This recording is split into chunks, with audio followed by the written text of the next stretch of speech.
Assalamualaikum warahmatullahi wabarakatuh.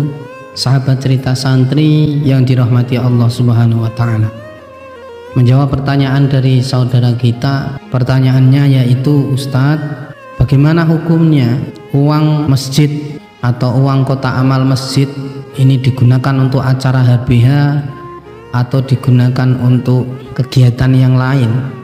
Apakah diperbolehkan? Oke, ini pertanyaan yang sangat bagus dan sering terjadi di sekitar kita. Bismillahirrahmanirrahim. Bahwa uang kotak amal atau uang kas masjid ini biasanya berasal dari donatur-donatur, orang-orang baik, dari tarian di jalan mungkin, ataupun dari uang kotak amal yang ada setiap saat di masjid tersebut, atau kotak amal yang berjalan ketika hari-hari tertentu, misalkan hari Jumat. Bagaimana hukum menggunakan uang ini jika digunakan untuk kegiatan misalkan peringatan Isra Mi'raj, peringatan Maulid Nabi dan seterusnya? Apakah diperbolehkan? Sahabat cerita santri, bahwa kebanyakan dari orang yang memberikan uangnya atau hartanya untuk masjid, maka bayangan dari mereka ini, uang yang ia masukkan ke kotak amal itu kebanyakan mereka berpikir nantinya uang ini untuk keramik, nantinya untuk tembok, nantinya untuk genteng, untuk kaca dan yang lainnya. Ini kebanyakan. Makanya jika ditanya hukum bagaimana hukum menggunakan uang masjid untuk acara yang seperti disebutkan tadi, perlu diketahui uang masjid, kas masjid atau apalah namanya, ini boleh digunakan untuk dua hal. Satu, untuk perbaikan, renovasi ataupun perlombaan masjid. Yang kedua, untuk segala sesuatu yang mengarah ke kemaslahatannya masjid, seperti kegiatan-kegiatan yang bisa menarik seseorang untuk lebih giat, lebih senang atau lebih cinta kepada masjidnya. Ini diperbolehkan. Namun kembali lagi ke yang saya jelaskan tadi, bahwa kebanyakan orang itu meletakkan uang di kotak amal, memberikan uangnya di masjid. Ini pikir mereka ini uang yang mereka titipkan ini untuk pembangunan masjid. Kebanyakan seperti itu, tidak ada di benak mereka untuk kegiatan-kegiatan. Dan uang yang masuk ke masjid ini terbagi menjadi dua. Ada uang yang untuk kemaslahatan, ini bebas untuk apapun asalkan masih atas nama masjid. Yang kedua, uang yang ditasarrufkan, ini uang yang sudah disebutkan fungsinya, akadnya. Pak, saya nyumbang masjid untuk genteng ya, Pak, saya nyumbang masjid untuk semen ya, saya nyumbang masjid untuk keramik ya. Maka ini tidak boleh dipergunakan untuk yang lain kecuali keadaan mendesak. Contohnya, orang tersebut, saya untuk semen ya, semen 50 sak ini uangnya. Nah, ternyata masjid sedang tidak membutuhkan semen tapi membutuhkan keramik misalnya. Maka ini pun kita tidak boleh serta-merta memberikan keramik tanpa menghubungi orang yang memberikan tadi. Karena apa? Karena akad yang pertama disebutkan orang ini beramal, berinfak untuk membeli semen.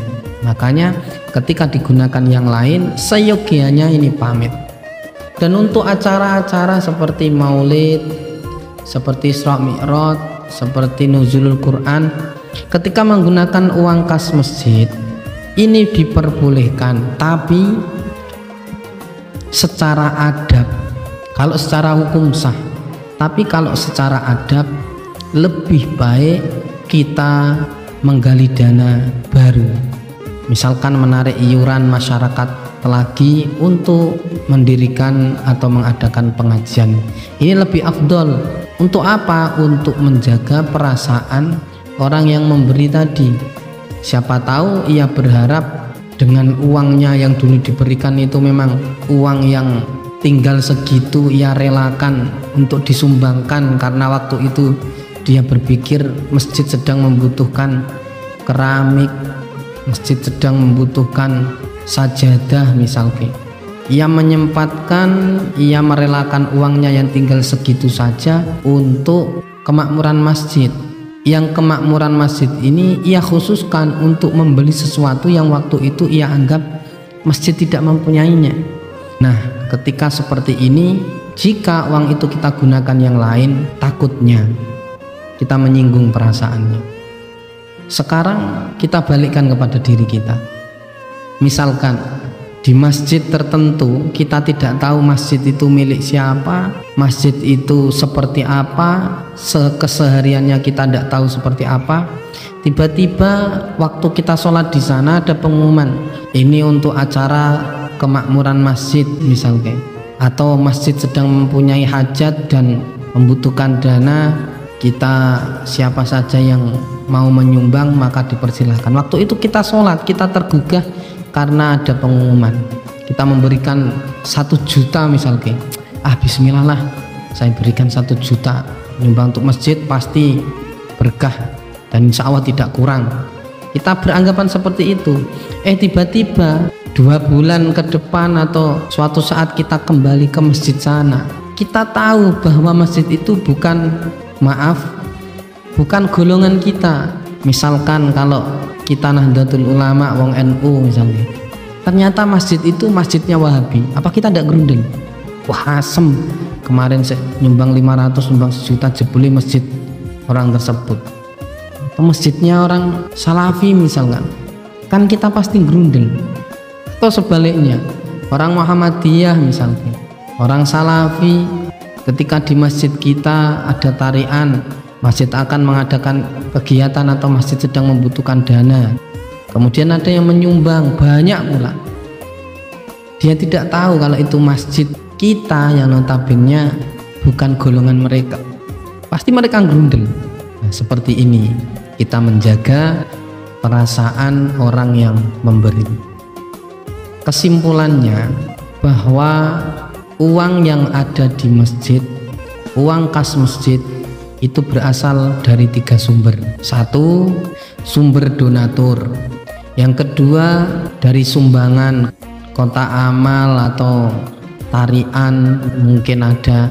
Kemudian yang ketiga, ini uang masjid yang sudah ditentukan penggunaannya.